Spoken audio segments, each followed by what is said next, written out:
On va commencer maintenant par exploiter un premier problème, à savoir un problème de transport, afin d'illustrer l'usage de logiciel en question. Alors, commençons par présenter le problème. Un problème de transport, ça consiste à, vous avez en fait un ensemble d'usines, plants, deux usines dans ce cas-là, une usine à Tunis et une deuxième source, et puis vous avez un ensemble de marchés, un ensemble de clients si vous voulez. Dans ce cas, on en a trois, c'est Kerouan, Kerouan, Sfax et GAPS. Donc, le problème consiste un petit peu à acheminer les quantités depuis les usines jusqu'au marché. Mais là, vous avez sur les usines une limite de capacité. C'est-à-dire qu'il vous indique par exemple que pour Tunis, vous ne pouvez pas expédier plus que 900 unités par jour à partir de l'usine de Tunis, par exemple. Donc le 900, c'est une limite supérieure sur la quantité que l'on peut acheminer depuis l'usine de Tunis. Donc ça peut être une capacité journalière, hebdomadaire, ou ça peut être tout simplement une quantité disponible en stock. Donc vous avez une capacité limite de 900 pour Tunis et de 700 pour Sousse. Maintenant, de l'autre côté, vous avez une demande qui apparaît auprès des clients sur les différents marchés, sur les différents clients. Donc, par exemple, pour Kewan, vous avez là une demande de 600 unités et qu'on doit chercher à satisfaire, bien sûr. Maintenant, lorsque vous allez essayer de satisfaire la demande de vos clients, la quantité de 600, par exemple, pour Kewan, on peut la satisfaire soit entièrement à partir de Tunis, ou entièrement à partir de Sousse, ou on peut faire n'importe quel mélange entre Tunis et Sousse pour satisfaire la quantité demandée de 600. Toutefois, pour acheminer les quantités depuis Sousse, Tunis jusqu'au Kerouan, vous devez payer un coût de transport. Un coût de transport, c'est ça. Donc, dans cet exemple-là, on a des coûts qu'on a choisis plus ou moins arbitrairement. Et donc, entre Tunis et Kerouan, par exemple, chaque unité transportée va vous coûter 10 dinars ou 10 dollars. C'est un coût de transport. Ça peut être comptabilisé soit en coût monétaire, soit en coût de distance ou quelque chose comme ça. Donc, en tout cas, c'est un coût qu'on paiera à chaque fois qu'on va transporter une unité depuis l'une des usines jusqu'à l'un des marchés ou l'un des clients. Donc, pour pouvoir modéliser maintenant le problème, on va dans la suite noter la capacité des usines à travers les AI et la demande des marchés à travers les BJ. Donc, et les coûts de transport entre les différentes usines et les différents marchés, on va noter ça, CIJ. Donc les CIJ, c'est les Transportation Costs. Transportation Costs, en fait, c'est le coût qu'on va payer pour transporter depuis la ville I jusqu'à le client J. Bien sûr, le I là va prendre ses indices dans l'ensemble de Tunis-Sousse, dans l'ensemble d'indices Tunis-Sousse, et le J va prendre sa valeur dans l'ensemble Kerouan, Sfax et GAPS. Voilà. Donc, la décision à faire, la décision à prendre, en fait, on vient de la présenter tout à l'heure. Il faut chercher maintenant de quelle manière on va satisfaire la demande des clients. Ça veut dire de quelle manière on va acheminer les quantités demandées à Kerouan, les 600 unités demandées à Kerouan. On va faire quel assortiment entre Tunis et Sousse de manière à acheminer cette quantité-là. Donc, c'est un problème de décision des quantités acheminées sur chacun des arcs reliant chacune des usines à chacun des clients. Donc, on va noter cette décision-là, la variable QIJ. Donc, ça, c'est la seule variable, ça, c'est le seul ensemble de variables de décision qu'on va considérer pour ce problème. Donc, le QIJ, c'est les quantités qu'on va acheminer depuis chacune des usines jusqu'à chacun des clients. Et bien sûr, les mêmes indices, les I vont prendre leur indice sur Tunis et Sousse, et les J vont prendre leurs indices sur Kerouan, Sfax et GAPS. Donc maintenant, pour avoir une solution réalisable, bien entendu, il faut que les quantités acheminées doivent respecter un certain nombre de contraintes. La première contrainte respectée maintenant, bien évidemment, c'est que l'usine de Tunis, par exemple, ne peut pas acheminer plus que 900 unités. Ça veut dire que ce qui va sortir, ce qui va quitter l'usine de Tunis jusqu'au toit client ne peut pas dépasser la capacité disponible à Tunis. Cela s'écrit de la manière suivante. La quantité transportée depuis Tunis jusqu'au Kerouan, plus la quantité transportée depuis Tunis jusqu'à Sfax, puis la quantité transportée depuis Tunis jusqu'à GAPS, ça doit être inférieur ou égal à la disponibilité, à la capacité de l'usine de Tunis. Donc, en gros, la somme des quantités qui traversent ces trois arcs-là ne peut pas dépasser la capacité de Tunis. Pareil, on a une deuxième contrainte sur la quantité transportée depuis source vers l'écrivain client qui ne doit pas dépasser la quantité limite, la capacité limite de l'usine de source. De l'autre côté, en fait, on doit satisfaire les demandes. C'est-à-dire que les quantités acheminées maintenant à travers les différentes routes doivent être en mesure de satisfaire la demande des clients. Plus particulièrement, si je prends le client de Kérouan, en fait, alors là, il demande 600 unités. Ça veut dire que ce qui va arriver maintenant, les deux arcs là, qui arrivent de Tunis et de Sousse jusqu'à Kérouan, les deux quantités acheminées sur les deux arcs là doivent satisfaire la quantité de 600. Donc, on devrait normalement écrire Q Tunis Kérouan plus Q Sousse Kérouan. Cette quantité-là devrait normalement être supérieure ou égale aux besoins qui se présentent sur Kérouan. Toutefois, pourquoi est-ce qu'on a mis égal? Parce que tout simplement, comme on a expliqué tout à l'heure, à chaque fois qu'on achemine une quantité, on va payer un coût derrière. Et ce qu'on va chercher plus tard, c'est de minimiser le coût total transporté. Bien entendu, si le Kérouan demande 600, il n'y a aucun avantage financier à lui envoyer plus que la quantité demandée. Parce que sinon, dans ce cas, on va devoir payer le coût d'acheminement de ces quantités supplémentaires-là sans avoir de bénéfices en contrepartie. Donc, au lieu d'écrire supérieur égal, on sait dès maintenant que le solveur va chercher une solution optimale qui sera de la forme égalité. C'est-à-dire qu'il va chercher une solution dans laquelle les quantités qui arrivent sur Kérouan soient exactement égales à la demande 600 et les quantités qui arrivent sur Sfax soient également égales à 400. Pareil pour Gibbs, ça va être égal à 600. Donc comme ça, on a l'ensemble des contraintes à satisfaire pour pouvoir dire que la solution est réalisable. Dès le moment que votre choix des variables QIJ respecte les contraintes sur les capacités et les contraintes sur les demandes, n'importe quel jeu de données qui respecte ces contraintes-là va représenter pour vous une solution réalisable. Ça veut dire que c'est un plan de transport qui pourrait être exécuté sur le terrain. Maintenant, comme vous pouvez le comprendre, il existe une multitude de solutions possibles, une multitude de solutions réalisables possibles. Il y a une infinité de plans possibles. Alors, ce dont je m'intéresse maintenant, c'est de pouvoir résoudre le problème. Ça veut dire que je dois chercher une distribution de QIJ, un jeu de données de QIJ, de manière à ce que leur coût de transport soit le plus faible possible. Alors, si je prends une solution donnée avec les QIJ par exemple, alors pour chaque arc, la quantité transportée par exemple entre Tunis et Kérouan, ça sera QTK. Alors cette quantité-là, le coût de son transport sera le CIJ fois QIJ. Et donc la somme des CIJ fois QIJ sur tous les indices I et sur tous les indices J, ça c'est le coût total associé à une solution donnée. Donc, à chaque fois que vous choisissez les valeurs de QIJ et que vos QIJ-là répondent aux contraintes de capacité et de demande, ça représente pour nous une solution réalisable.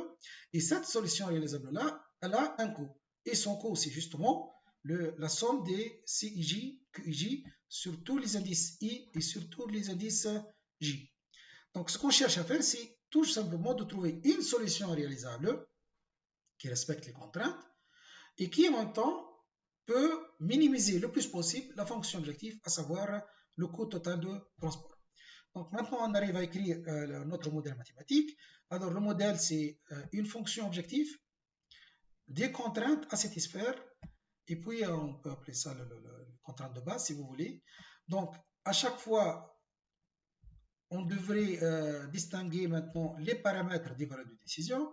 Ça veut dire que les coûts, c'est IJ, les capacités des usines, ainsi que la demande des clients, ce sont les données du problème. Ce sont les choses qu'on va récupérer à partir du terrain. Ça, c'est ce qui va un petit peu conditionner et limiter la recherche de votre solution. Par contre, la décision à faire maintenant, c'est de trouver les quantités à acheminer sur chacun des arcs. Et là, c'est représenté dans ce modèle-là par les variables de décision, à savoir les QIJ. Donc, d'autres modèles, grosso modo, qu'est-ce qu'il fait? On est en train de trouver une valeur pour les QIJ qui soit, en ce cas-là, évidemment, doivent être positifs ou nuls. Et ces valeurs-là doivent respecter les contraintes de capacité et les contraintes de demande. N'importe quel jeu de données QIJ qui respecte ces contraintes-là va représenter pour nous une solution réalisable. C'est une solution qui peut être mise sur le terrain. Maintenant, sur toutes les solutions qui respectent les contraintes, ça veut dire que sur toutes les solutions réalisables, on cherche une solution qui minimise la fonction objective, à savoir le coût total de transport. Donc, comme ça, on appelle ça un programme linéaire. Ça peut être mixte aussi, on ajoute la contrainte que IJ doit être entière. Pour l'instant, on va omettre cet aspect-là pour l'instant. Donc, ce programme mathématique-là, ce modèle mathématique-là, normalement, on a les solveurs nécessaires pour le résoudre. Donc, l'effort que vous allez faire, c'est plutôt sur la modélisation plutôt que sur la résolution elle-même. Donc, on peut réécrire maintenant ce modèle mathématique-là sous une forme moins abrégée. Donc, ce qu'on va faire, c'est on l'écrit de cette manière-là. La fonction objective, c'est toujours la somme sur tous les i, sur tous les j de CIJ, QIJ. Ce qu'il nous vaut maintenant, c'est qu'on va écrire ça de cette manière. Ça, c'est les contraintes sur les capacités. Ça veut dire que pour chaque indice i qui prend soit Tunis, soit Sousse, donc pour chaque indice i fixé, donc pour chaque usine fixée, ce qu'on va faire, c'est la somme sur tous les clients. Les QIJ doivent être, la somme de tous les QIJ sur tous les clients doit être inférieure à la capacité de l'usine I qui est déjà fixée. Donc, c'est la même écriture qu'on a fait là, sauf qu'on a un petit peu abrégé l'écriture. Donc, pour chaque I fixé, pour chaque usine fixée, on va faire la somme sur les clients de manière à ce que ce qui a été acheminé vers les clients ne dépasse pas la capacité de l'usine I en question. Pareil là, à chaque fois que l'on se fixe un client, pour chaque J appartenant à Kerouan, Sfax ou Gibbs, donc pour chaque J fixé, la quantité acheminée depuis les deux usines doit correspondre à la demande exprimée pour le client fixé J. Et en entier, finalement, les QJ doivent être supérieurs ou égal à 0 pour toutes les combinaisons de I et du coup toutes les combinaisons de J. Très bien. Donc ça, c'est un modèle qu'on pourra écrire avec la clé sur le tableau. Maintenant, ce qu'on va faire, c'est réécrire ce modèle-là en exploitant le langage ZPL afin de préparer un modèle mathématique qu'on va soumettre au solveur. Alors, avant de passer, je veux juste rappeler que pour ceux qui sont familiers avec la notion de programmation linéaire, ce problème-là, il est plus ou moins difficile à résoudre en fonction de sa taille. Et la taille d'un problème est représentée pour nous par le nombre de variables de décision pour lesquelles on doit chercher une valeur et par le nombre de contraintes qu'on cherche à satisfaire. Dans cet exemple-là, en fait, on a grosso modo le produit du nombre des usines fois le nombre des marchés comme variable de décision. En l'occurrence, par exemple, on a 6 variables de décision. Et pour les contraintes, on en a, c'est le nombre de contraintes sur les usines, les capacités d'usine, et puis le nombre de contraintes sur la demande des clients. Donc, vous avez grosso modo 5 contraintes dans ce cas-là. Donc, c'est un programme linéaire très facile à résoudre, mais c'est un programme linéaire dont le but est d'illustrer plutôt le fonctionnement du solveur. Voilà. Donc, on va essayer maintenant de traduire ça en utilisant le langage CPL. Alors, la première chose à faire, c'est de déclarer les ensembles d'indices pour pouvoir écrire plus facilement ensuite votre modèle mathématique.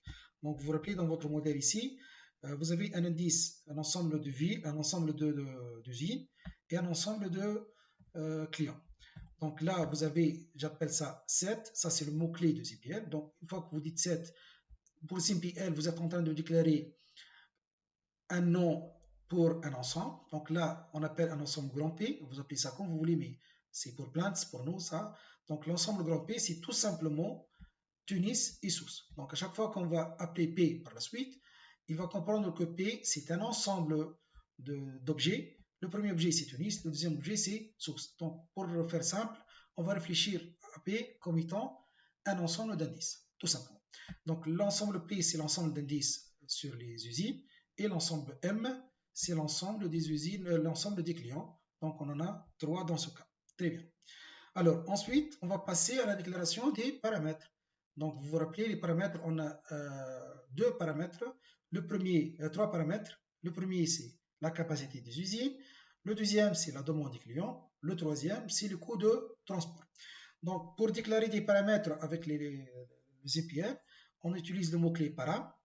Et donc, ce qu'on fait, c'est para, on va appeler pour nous le A entre crochets P.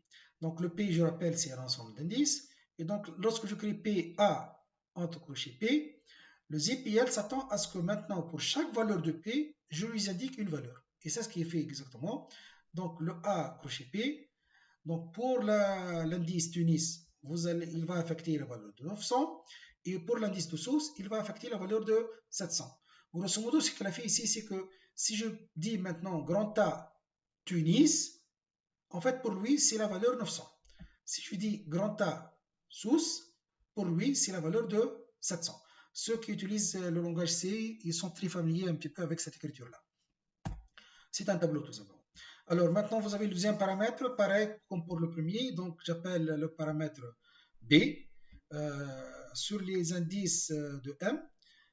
Et pour chacun des clients, j'indique un petit peu la demande de client en question. Voilà.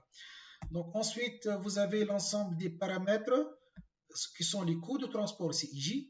Donc remarquez là, qu'est-ce qu'il vous indique? Il vous dit que le paramètre, il va l'appeler C.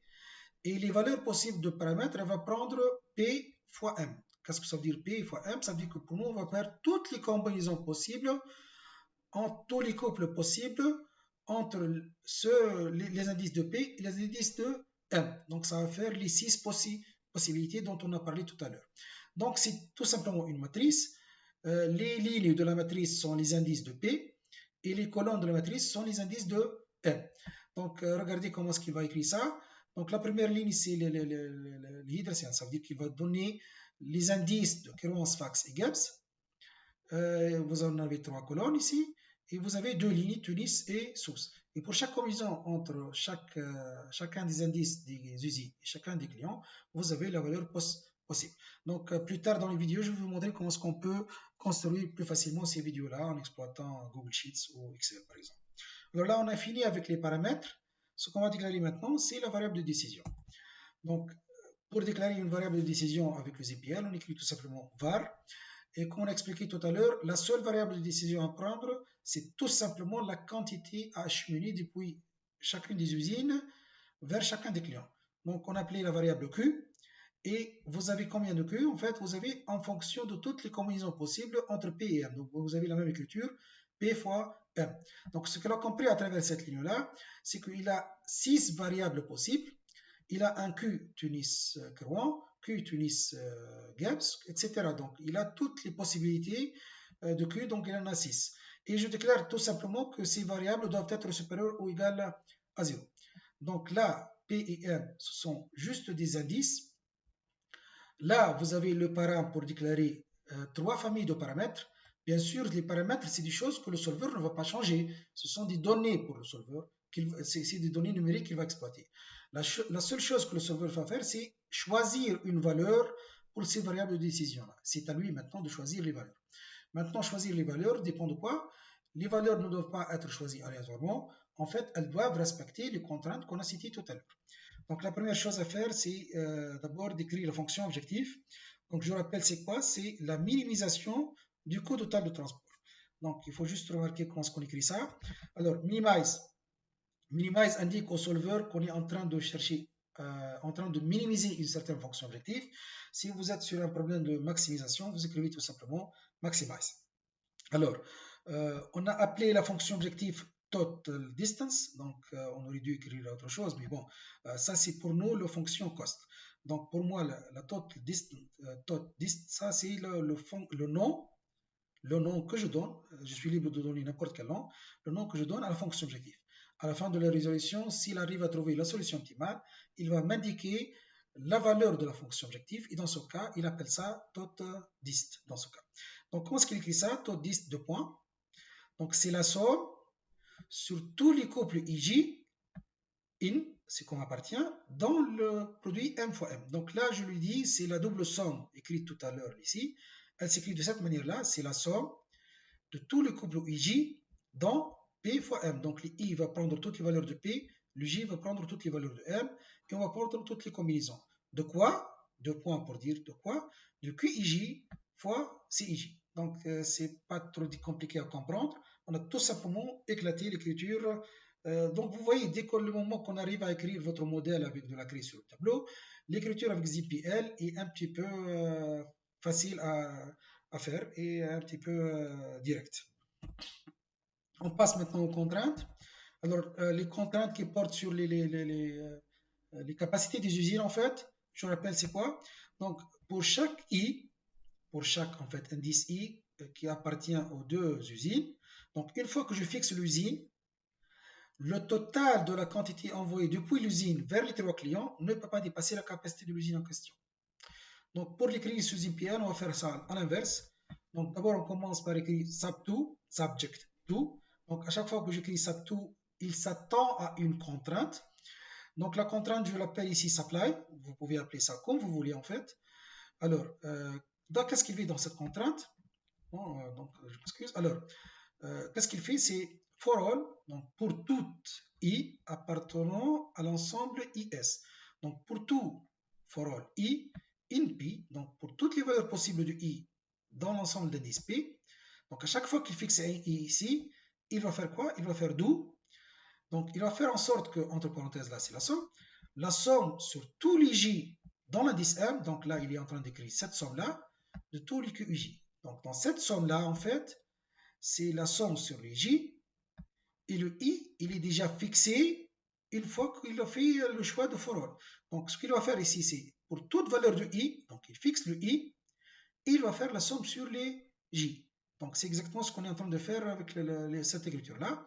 Donc, cette somme-là doit être inférieure ou égale à la capacité de l'usine en question. Donc, le critère est assez rapide. La dernière contrainte maintenant est similaire. Donc, ce qu'on va faire, c'est sub2, ça veut dire qu'on est en train de parler d'une contrainte. La contrainte, on l'a appelée demand. Et donc, pour tout J, donc à chaque fois qu'on fixe un client J, pour tout J in M, d'où, ce qu'on va faire, c'est le total de ce qui a été envoyé depuis les deux usines, le total du QUJ depuis les deux usines, doit être égal à la demande de la ville de client J. Remarquez juste une question, chose, lorsqu'on parle d'égal ici, on utilise double égal. Donc ça rappelle ce qu'on fait dans le C ou le C++ d'ailleurs. Voilà, donc là on a obtenu notre modèle. Ce qu'on va faire maintenant, c'est de vous montrer comment est-ce qu'on peut arriver à transcrire ce modèle-là en appelant le ZPL.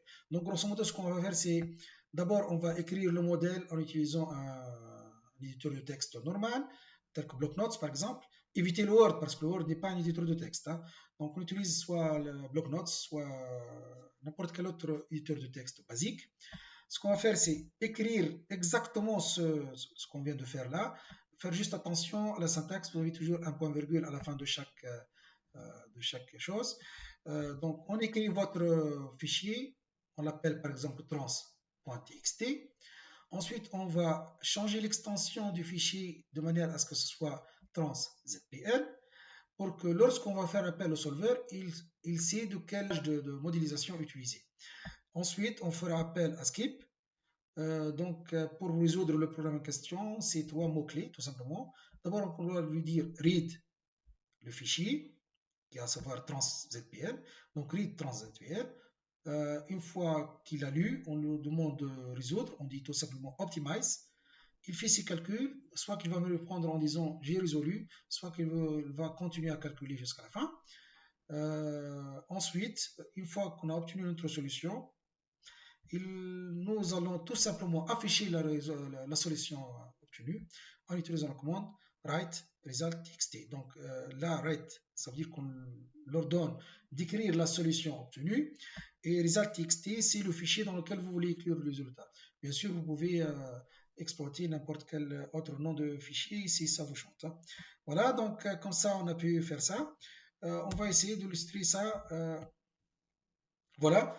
Donc, on va passer maintenant à vous montrer comment est-ce qu'on peut utiliser directement sur la machine. Hein. Passons maintenant à la machine. Donc, ce que j'ai fait maintenant, c'est de créer sur le C2 point un dossier que j'ai appelé For Students. Bien sûr, vous pouvez appeler votre dossier comme il vous semble bon de le faire et ce n'est pas nécessaire de le mettre sur C2 point. Alors, dans ce dossier-là, on va créer un fichier texte. Donc, nouveau, si vous voulez. Fichier texte. Donc vous pouvez l'appeler transport par exemple. Donc là c'est un fichier texte qui s'appelle transport. Maintenant dans ce fichier texte, qu'est-ce qu'on va faire? On va venir copier le contenu du modèle qu'on a tout à l'heure développé. Donc voici votre fichier avec le modèle en question. Donc on va juste l'enregistrer comme ça. Et voilà, donc vous avez votre fichier, là c'est inutile, donc vous avez votre fichier transport qui contient le modèle qu'on vient de décrire dans ce qui précède. Alors, ce que je vais faire maintenant, c'est faire une copie sur ce fichier-là. Voilà, et je vais changer l'extension de ce fichier. Donc, si vous ne le savez pas, grosso modo, donc, vous allez vers les affichages, vous allez demander d'afficher les extensions des fichiers. Là, ce que je vais faire, c'est un petit peu prendre ce fichier-là, la copie, et je vais l'appeler ZPL. Donc, au lieu de TXT, l'extension du fichier texte, on va appeler ça ZPL, et ça sera le fichier transport.zpl. Ok, donc là, j'ai l'extension. Donc, normalement, le Windows ne va pas reconnaître l'extension du fichier, donc a priori, il faut s'attendre à ce qu'il ne va pas vous afficher une icône valable comme ça. Mais ce que je trouve pratique dans ce cas, c'est de tout simplement dire cliquer droit ou dire ouvrir avec. Et là, vous choisissez l'application et il faudra choisir Block Notes comme l'un des fichiers ou le fichier par défaut pour ouvrir les fichiers ZPL. Donc de cette manière, une fois que je clique deux fois sur le ZPL, il me redonne mon modèle comme tel et je peux directement modifier le modèle sur le format du fichier ZPL directement. Donc il est inutile maintenant de travailler avec le TXT, bien que je préfère le garder en cas où je me trompe sur mon modèle ou sur le développement futur. Donc j'ai toujours besoin d'une version pour laquelle je peux revenir pour reprendre à partir de laquelle je peux reprendre les modifications. Alors maintenant ce que j'ai c'est un fichier qui s'appelle transport ZPL et c'est ça le fichier qu'on va soumettre au solver. On va passer maintenant au solver. Donc j'ai déjà installé la suite. Donc on devait oublier là le skip. Donc voici skip. Voilà. Donc je le lance. Voilà. Donc ce que je vais faire c'est d'abord vous afficher un petit peu le help. Si vous avez oublié un petit peu les commandes et tout, vous écrivez help. Donc il va vous donner là les différentes commandes auxquelles il doit s'attendre. Donc ce qui nous concerne essentiellement c'est le read. Donc on va utiliser la commande read pour lui soumettre le modèle à résoudre. On va utiliser la commande optimize pour lui demander de résoudre le problème. Et on va utiliser également la commande write pour lui demander d'écrire la solution trouvée ou la meilleure solution trouvée dans un fichier texte ou affichage. Vous avez également l'option display qui va vous permettre d'afficher sur l'écran, sur cette même écran-là, la solution au lieu de la mettre sur un fichier texte. Très bien. Donc, ce qu'on va commencer par faire, c'est maintenant de soumettre le fichier, le modèle au solver. Ça se passe avec la commande read et on doit lui indiquer le chemin entier pour arriver au transport.zpl. Donc, ce que je préfère faire maintenant, c'est tout simplement prendre le transport.zpl et puis aller à l'accueil ici et lui dire copier le chemin d'accès. Donc là, ce qu'on a fait, c'est copier le chemin d'accès au transport ZPL. Je reviens maintenant à mon modèle et je lui dis read et je fais CTRL-V donc pour coller et je corrige un petit peu ça.